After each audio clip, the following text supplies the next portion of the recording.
Y les voy a pedir que me acompañen a leer en el Evangelio según San Juan, capítulo 14. Si podemos estar de pie un momento más en reverencia a la palabra del Señor. Juan capítulo 14, verso 15.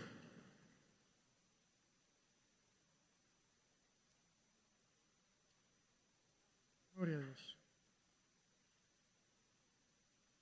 Amén. Estamos listos para leer la palabra del Señor.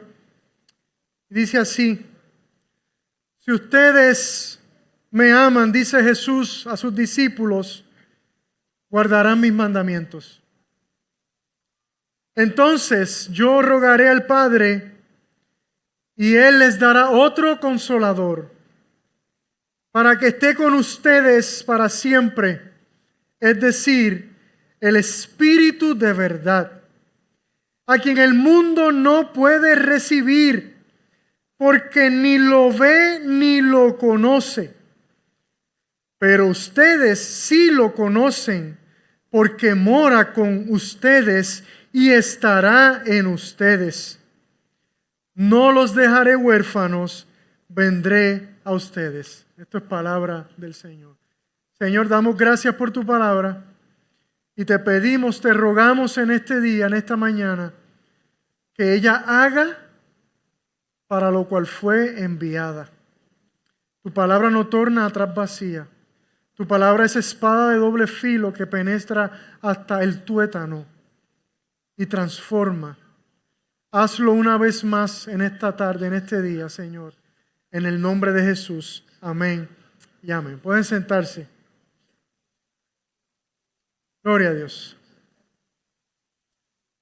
Hoy queremos continuar con una serie. Si usted nos está visitando en esta mañana, sepa que este es nuestro tercer domingo que hemos estado predicando acerca de la declaración de fe de nuestra denominación, de la Alianza Cristiana y Misionera.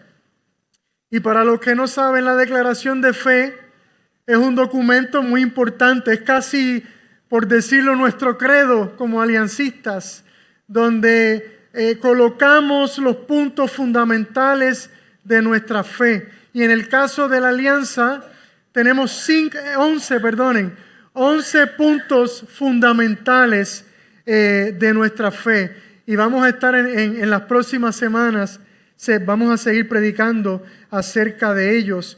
Vimos que la primera sección de nuestra declaración de fe trata acerca de nuestra doctrina de Dios. O sea, ¿qué es lo que creemos como iglesia acerca de Dios?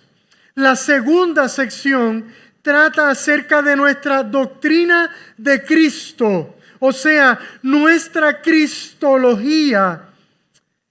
Y hoy vamos a ver la tercera sección de nuestra declaración de fe, que se trata acerca de nuestra neumatología o nuestra doctrina del Espíritu Santo.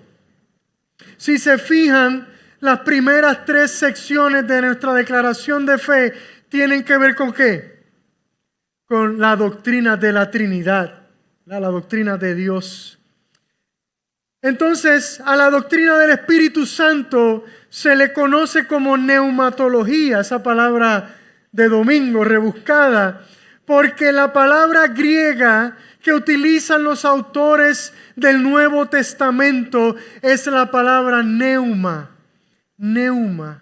Y esa palabra neuma, además de espíritu, también se puede traducir como aliento de vida o soplo o viento. De esa misma raíz quizás usted ya está pensando que vienen algunas palabras de nuestro idioma español como neumólogo o neumonía o neumático. ¿Y qué tiene que ver? ¿Cuál es la relación de todas esas palabras? ¿Cuál es el elemento común? El aire, ¿verdad? En el Antiguo Testamento encontramos también una palabra en hebreo que también se traduce como espíritu, y es la palabra ruach, R-U-A-H. Esta palabra aparece tan temprano como en los primeros versos de la Biblia. Génesis capítulo 1, verso 1, dice: en el principio Dios creó los cielos y la tierra. La tierra estaba sin orden y vacía, y las tinieblas cubrían la superficie del abismo, y el ruaj de Dios se movía sobre la superficie de las aguas. Cuando nosotros, que estamos al lado de acá de la historia, leemos estos versículos, rápido asumimos que el Espíritu de Dios en el Antiguo Testamento es el Espíritu Santo, ¿cierto? Sin embargo, debemos ser cuidadosos y no apresurarnos en nuestra interpretación bíblica. Una regla básica de la interpretación bíblica es que antes de aplicar el texto a nuestro contexto, tenemos que conocer el contexto de la audiencia original. ¿Se confundieron? Una regla básica de la interpretación bíblica es que antes de aplicar el texto a nuestro contexto, tenemos que considerar el contexto de la audiencia original. Cuando la audiencia original del Génesis, que nosotros creemos que era el pueblo de Israel en el desierto, luego de haber sido liberados de la esclavitud en Egipto, escucharon este término, el Espíritu de Dios.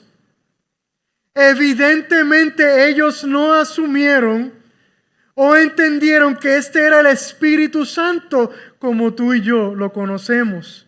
En ese momento ellos no sabían quién era el Espíritu Santo, no tenían ni idea. Y aquí viene un aspecto fundamental, sumamente importante de nuestra doctrina de fe. La tercera persona de la Trinidad, el Espíritu Santo, no se reveló al mundo hasta la era de la iglesia. ¿Entendió eso? El Espíritu Santo, la tercera persona de la Trinidad, no se reveló al mundo hasta la era de la iglesia. Fue en aquel glorioso día de Pentecostés que Él vino al mundo a morar permanentemente en esta tierra. De la misma manera, la Trinidad es un concepto, ¿verdad?, que no es bíblico, pero describe una realidad bíblica. Es revelado también por primera vez en el Nuevo Testamento. Este es un concepto del nuevo pacto. Por lo tanto, cuando los israelitas oían acerca del Espíritu de Dios, ellos no pensaban que ese era una persona divina, como tampoco sabían que Dios tuviese un hijo igual a Él. Para ellos Dios, Elohim, Yahweh, es una persona. El Señor es nuestro Dios, el Señor uno es. Entonces, ¿cómo entendían los israelitas el concepto del Espíritu de Dios? Hay un salmo que creo que nos puede ayudar a entender esto. El salmista en el Salmo 104, exaltando y alabando a Dios por su grandeza y soberanía sobre su creación, específicamente sobre el reino animal, dice Salmo 104, tú, Señor, escondes tu rostro, ¿de quiénes? De ellos, de los animales, se turban, le quitas el ruaj, el aliento, expiran y vuelven al polvo. Entonces envías tú Ruach, tu espíritu, son creados y renuevas la superficie de la tierra. El salmista utiliza la palabra Ruach en estos versículos. Tanto cuando dice la frase, les quita el aliento, como cuando dice, envías tu espíritu. Por lo tanto, en el Antiguo Testamento, a los ojos de los israelitas, el Espíritu de Dios es simplemente la acción de Dios. Es la vida de Dios. Esa vida que Él imparte sobre sus criaturas. Es el aliento que Él respiró en la nariz del hombre cuando lo formó del polvo. De la misma forma, cada vez que el Espíritu de Dios venía sobre una persona en el Antiguo Testamento, lo que venía sobre esa persona era la vida de Dios, el poder de Dios, la sabiduría de Dios, la fuerza de Dios o la influencia de Dios. ¿Y para qué? Pues, amados, para que se cumpliese su perfecta y buena voluntad, para que se cumpliesen sus propósitos y sus deseos. Un ejemplo de esto lo vemos en la historia del diseño del tabernáculo en el desierto. Éxodo capítulo 31 nos dice, el Señor habló además a Moisés diciendo, mira, he llamado por nombre a Bezalel, hijo de Uri, hijo de Ur, de la tribu de Judá, y lo he llenado del Espíritu de Dios en sabiduría, en inteligencia, en conocimiento y en toda clase de arte. ¿Para qué? Para elaborar diseños, para trabajar en oro, en plata y en bronce, y en el labrado de piedras para engaste y en el tallado de madera, a fin de que trabaje en toda clase de labor. ¿Se fija? El Espíritu Santo vino sobre este hombre para darle unas capacidades sobrenaturales para llevar a cabo la obra de Dios. ¿Significa esto que la persona del Espíritu Santo no estaba activo en el Antiguo Testamento? De ninguna manera, ¿cierto? El Dios trino no puede dejar de ser trino. Sin embargo, tenemos que tener cuidado a la hora de llegar a la conclusión de verlo revelado en algún lugar del texto bíblico. Otra vez, lo que es importante entender, iglesia, es que la persona del Espíritu Santo no se revela al mundo a plenitud hasta el tiempo de la iglesia. Él no comienza su rol, a ejercer su rol a plenitud hasta el tiempo de la iglesia. La doctrina del Espíritu Santo tampoco ha estado libre de herejías a través de la historia de la iglesia. En su mayoría han sido movimientos que han negado la existencia o la divinidad de la persona del Espíritu Santo, o que han negado que el Espíritu Santo es una persona de la Trinidad.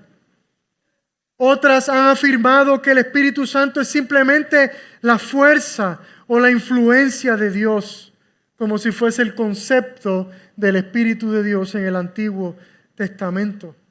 Una herejía muy importante de la cual debemos conocer para evitar caer en ella es el modalismo, que viene de la palabra modo. Esta afirma que Dios es una sola persona que se manifiesta en tres modos o en tres formas. En ocasiones decide manifestarse como Padre, en otras ocasiones como Hijo y en otras como el Espíritu Santo. Esta idea niega que Dios exista en tres personas, sino que Dios simplemente, ¿verdad?, cambia de forma. Como si Dios fuese un actor en una obra de teatro y va a llevar a cabo va a fungir 3 personajes y para cada uno de esos personajes tiene una máscara. Entonces cuando viene una escena se pone una máscara. Cuando viene el otro personaje se cambia la máscara y así por el estilo. En otras palabras, esta herejía afirma que Dios se manifestó como Padre en el Antiguo Testamento, entonces cambió de forma y se manifestó como Hijo en el Nuevo Testamento, y luego cambió de forma y se manifestó como el Espíritu Santo en la era de la iglesia. Si usted piensa de Dios de esa manera, hoy es el día para arrepentirnos. Sepa que usted está pensando en una herejía que los padres de la iglesia durante varios concilios, bien temprano en la era de la iglesia, condenaron esta idea fervientemente. ¿Qué no es el Espíritu Santo? El Espíritu Santo no es simplemente la acción de Dios. El Espíritu Santo no es simplemente la influencia de Dios. El Espíritu Santo no es simplemente la fuerza de Dios, aunque Él contenga todas esas cosas en su esencia. El Espíritu Santo es una persona divina igual a Dios. ¿Y por qué esto es importante?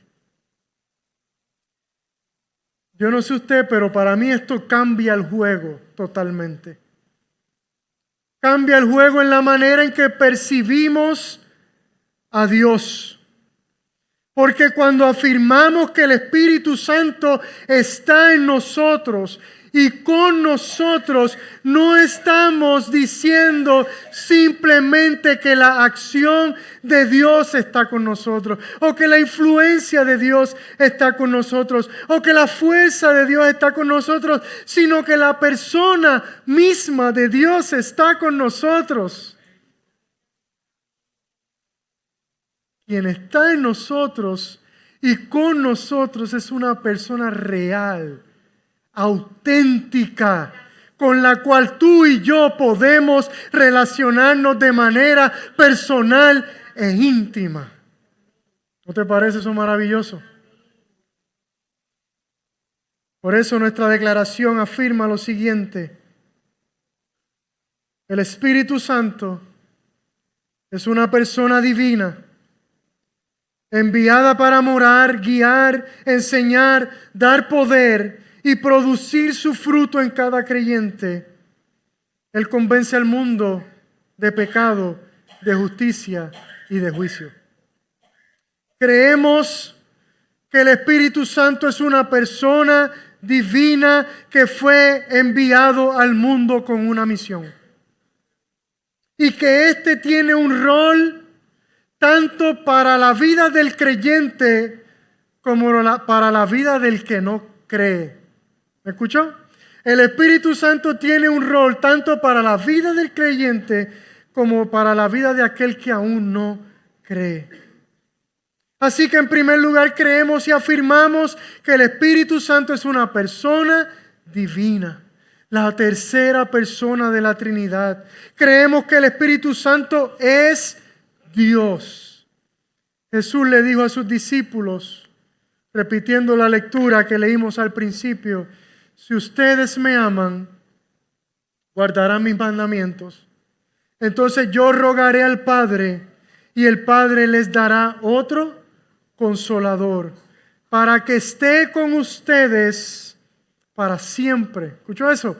Para siempre. Es decir, el Espíritu de verdad, a quien el mundo no puede recibir porque ni lo ve ni lo conoce, pero ustedes sí lo conocen porque mora con ustedes y estará en ustedes.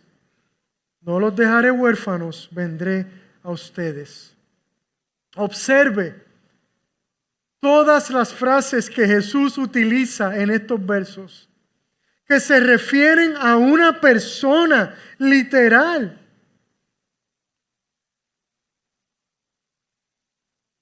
El Espíritu de verdad, a quien el mundo no puede recibir porque ni lo ve ni lo conoce, pero ustedes sí lo conocen, porque mora con ustedes y estará en ustedes. Todas son descripciones de una persona. En estos versículos vemos la Trinidad en todo su apogeo y esplendor. El Hijo rogando al Padre y el Padre concediendo la petición del Hijo, enviando al Espíritu Santo. Y ese que sería enviado por el Padre sería otro consolador. Otro consolador. La palabra que se traduce como consolador no necesariamente significa lo primero que a usted le vino a la mente. O sea, alguien que consuela. Aunque ciertamente el Espíritu Santo nos consuela. Pero la palabra original parakletos es más un término legal. Es como decir en inglés counselor, en el término legal, que se traduciría como abogado o como consejero legal. Además de consolador, esta palabra también se puede traducir como ayudador o mediador. En otras palabras, Jesús le está prometiendo a sus discípulos otro ayudador, otro mediador, otro abogado defensor. ¿Y por qué otro? Buena pregunta, ¿verdad? ¿Por qué otro consolador? Pues porque Jesús también es nuestro abogado defensor. Amén. Él también es nuestro mediador. Él también es nuestro ayudador. De hecho, podríamos decir que este es un rol que las tres personas de la Trinidad han compartido y llevado a cabo a través de la historia. Si vamos al Antiguo Testamento, podremos ver al Dios Padre ejerciendo este mismo rol sobre su pueblo. Isaías, uno de los versos favoritos de muchos de nosotros aquí, Isaías 41:10, no temas porque yo estoy contigo, no te desalientes porque yo soy tu Dios, te fortaleceré, ciertamente te ayudaré, sí te sostendré con la diestra de mi justicia. El Consolador. Jeremías 50 dice, pero su Redentor es fuerte. El Señor de los ejércitos es su nombre. Defenderá su causa con energía. Me encanta esta versión. Defenderá nuestra causa con energía. Y Salmo 54 vemos que dice, pero Dios es el que me ayuda. El Señor es el que sostiene mi alma. Aleluya. El Consolador en el Antiguo Testamento. Esto es lo glorioso de Dios, iglesia. Esta es la gloria de la Trinidad, que en cada etapa de la historia de redención, en cada etapa de la historia del pueblo de Dios, Él ha sido y sigue siendo nuestro Consolador. Aleluya. Hoy tú y yo podemos alegrarnos y afirmar como iglesia que en esta etapa de la historia de redención en la que nos ha tocado vivir a ti y a mí, también tenemos al Consolador con nosotros. Aleluya. Y ese Consolador estará con nosotros todos los días hasta el fin.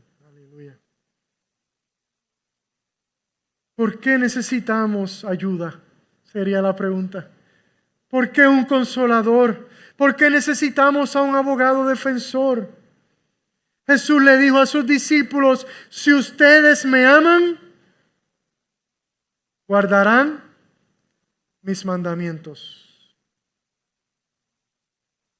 Pero, aunque amamos a Dios, no siempre guardamos sus mandamientos, ¿cierto? Aunque somos sus hijos y le pertenecemos, no siempre vivimos en obediencia.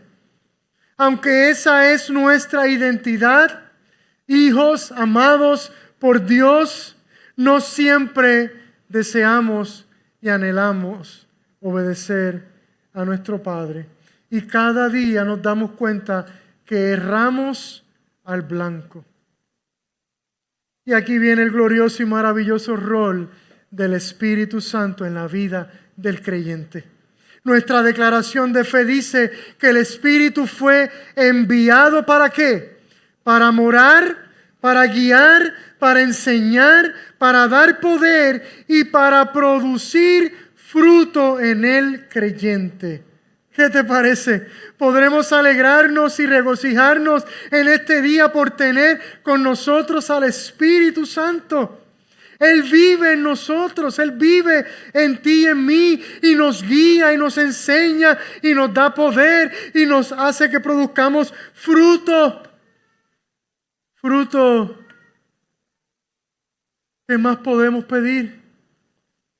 No existe mayor beneficio y bendición para la vida del creyente. Jesús sabía que mientras estuviésemos en este mundo íbamos a constantemente a errar al blanco. Y para eso envió otro consolador. Qué lindo. Juan 16:13 dice, pero cuando Él, el Espíritu de verdad, venga, los guiará a toda verdad, porque no hablará por su propia cuenta, sino que hablará todo lo que oiga y les hará saber lo que habrá de venir. Me encanta que Jesús se refiere al Espíritu Santo como el Espíritu de verdad. Porque eso es precisamente lo que hace el Espíritu Santo en la vida del creyente. Nos guía, nos dirige, nos apunta a toda verdad.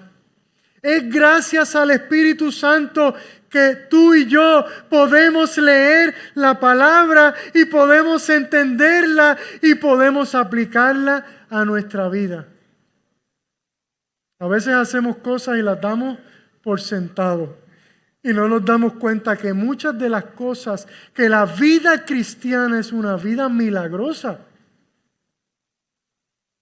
El que tú puedas leer la palabra, entenderla, alimentarte de ella, es un milagro. El que tú puedas meditar, orar con el Señor, hablar con Él y sentir su presencia, es un milagro. Y a veces lo pasamos por alto. Por eso es que el apóstol Pablo le dice a los corintios, pero el hombre natural, escuche bien, pero el hombre natural no acepta las cosas del Espíritu de Dios. El hombre natural, aquel que no ha conocido a Dios, aquel que no ha sido transformado por Dios, porque para él son necedad y no las puede entender, porque son cosas que se disciernen espiritualmente. Es el Espíritu, iglesia, quien ilumina la verdad en la vida del creyente. Hoy tú lees la Biblia o escuchas la predicación y la entiendes y eres edificado por ella, porque el Espíritu Santo que está en ti lo hace posible. De otra manera, el Evangelio te parecería necedad, una ridiculez.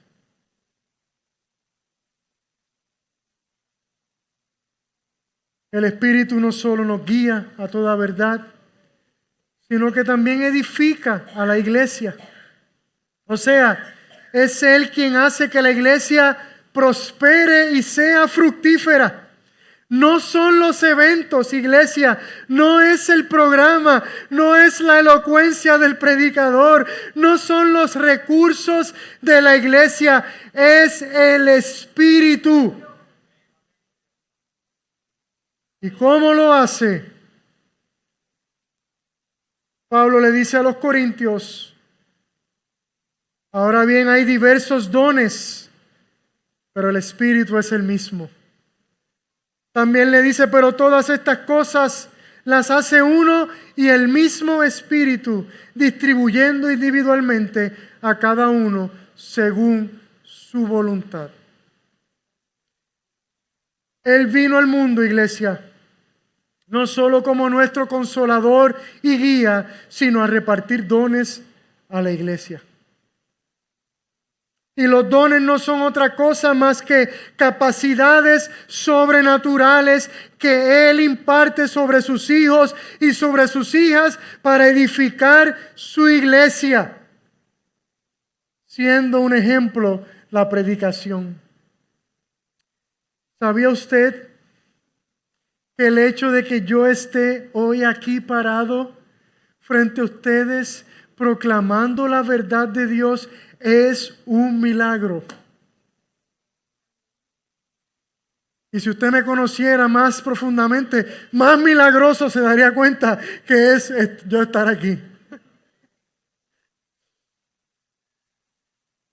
El Espíritu no solo es nuestro consolador, no solo nos guía a toda verdad, no solo reparte dones a su iglesia, sino también nos da poder.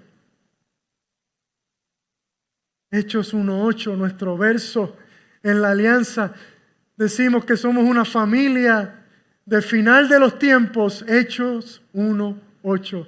Pero recibirán poder cuando el Espíritu Santo venga sobre ustedes y serán mis testigos en Jerusalén, en toda Judea y Samaria y hasta los confines de la tierra. ¿Y nos da poder para qué? ¿Para abusar? ¿Para pisotear a otros? No. Nos da poder para que cumplamos, para que llevemos a cabo su misión. Él tiene una misión y la está llevando a cabo, sea que tú y yo participemos en ella o no. Pero Él nos invita a formar parte de su misión. Y no solo nos invita, sino que también paga. No solo nos invita, sino que nos da la capacidad de una forma sobrenatural y milagrosa. Él imparte sobre nosotros todo lo que necesitamos, iglesia. Todo lo que necesitamos para participar de su misión. Y una de esas capacidades milagrosas que Él reparte sobre ti y sobre mí es que nos da la capacidad de producir su fruto. Su fruto. Somos árboles que producen el fruto de otro.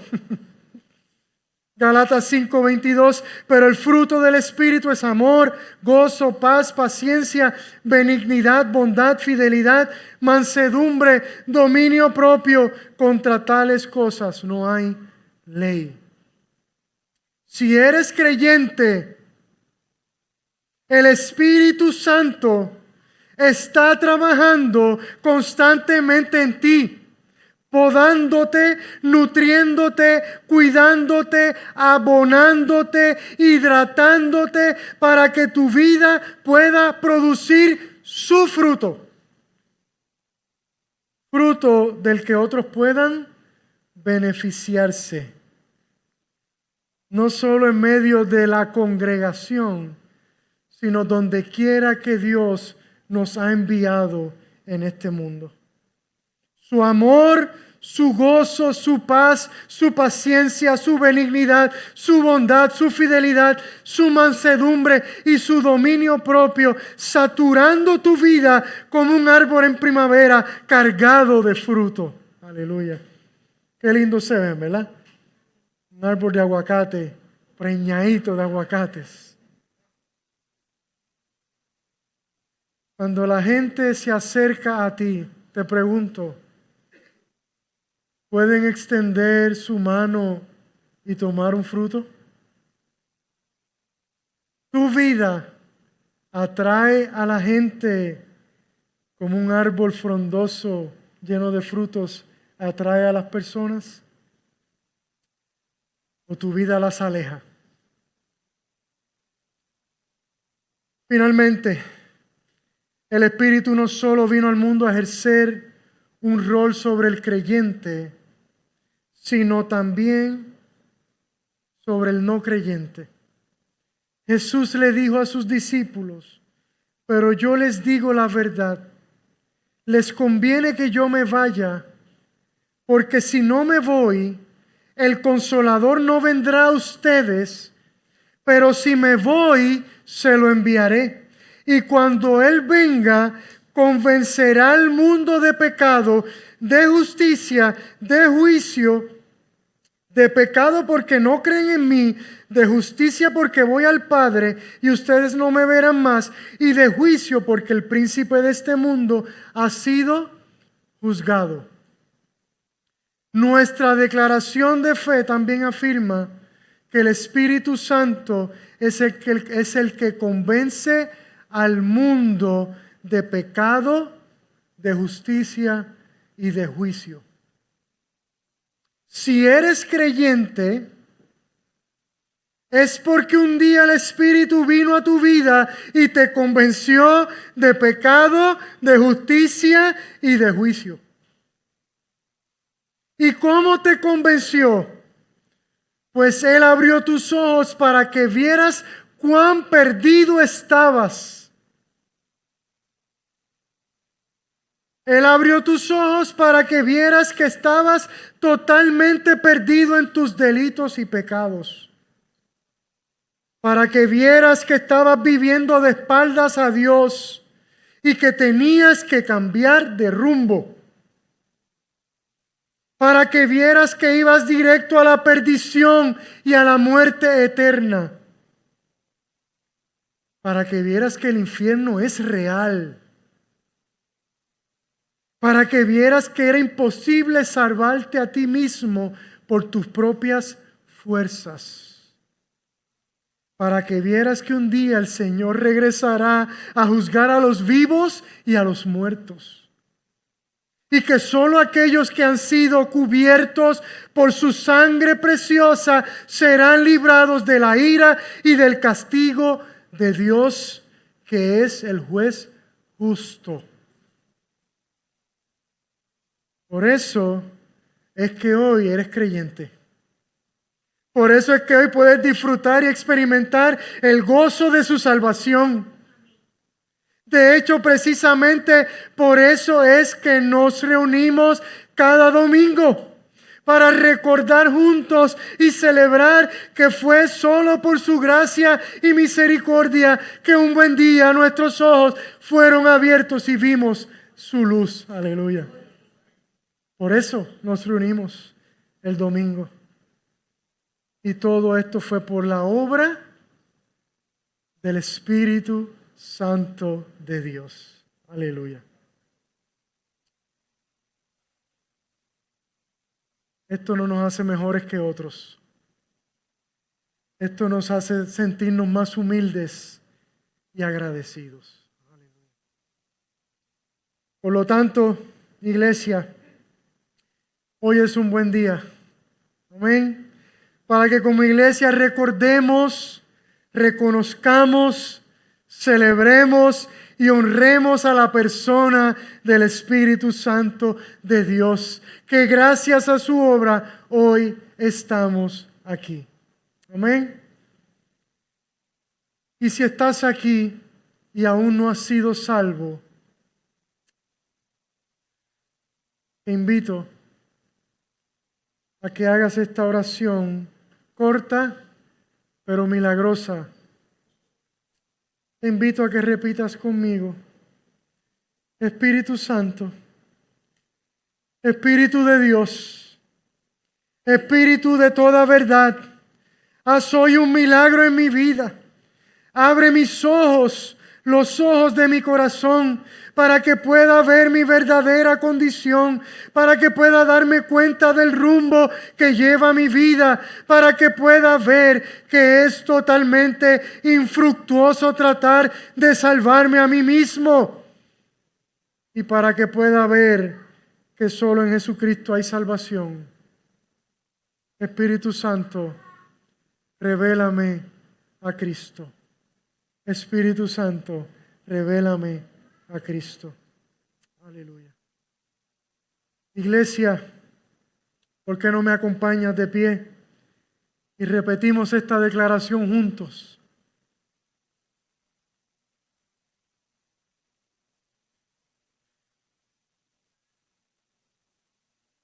Repite después de mí. Creemos y afirmamos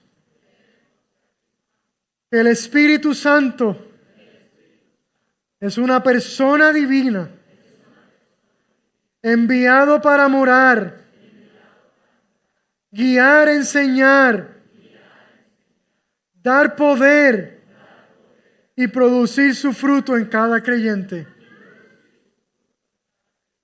Él convence al mundo de pecado, de justicia y de juicio. Aleluya.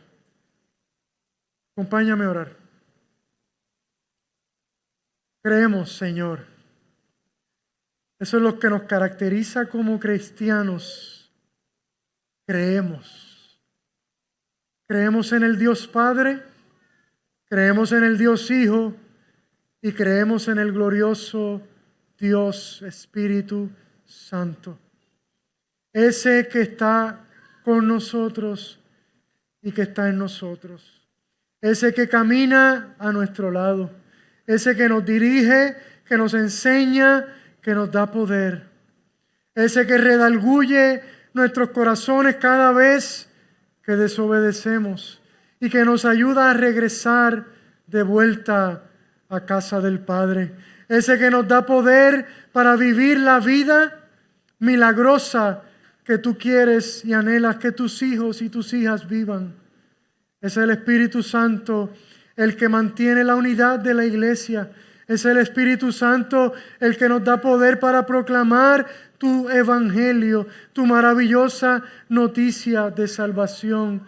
Es el evangelio el que nos apunta, es el Espíritu el que nos apunta a Cristo. Aleluya. Gracias por tu Espíritu Santo. Espíritu Santo, gracias por morar con nosotros y en nosotros. Espíritu Santo, gracias por hacer el milagro en nosotros de poder vivir la vida cristiana. Gracias, Espíritu Santo, por abrir nuestros ojos a nuestro pecado, a nuestra verdadera condición. Gracias por apuntarnos a aquel quien único podía salvarnos, a Jesucristo el Señor. Gracias, Señor. Espíritu Santo, te pedimos que continúes convenciendo al mundo de justicia, de pecado, de juicio. Señor, sigue revelándote al corazón de aquellos que aún no te conocen. Sigue abriendo sus ojos, Señor. Sigue atrayéndolos a ti. Sigue haciendo esa obra milagrosa que solamente tú puedes hacer. Gracias, Espíritu Santo, por estar con nosotros. En el nombre de Jesús. Amén.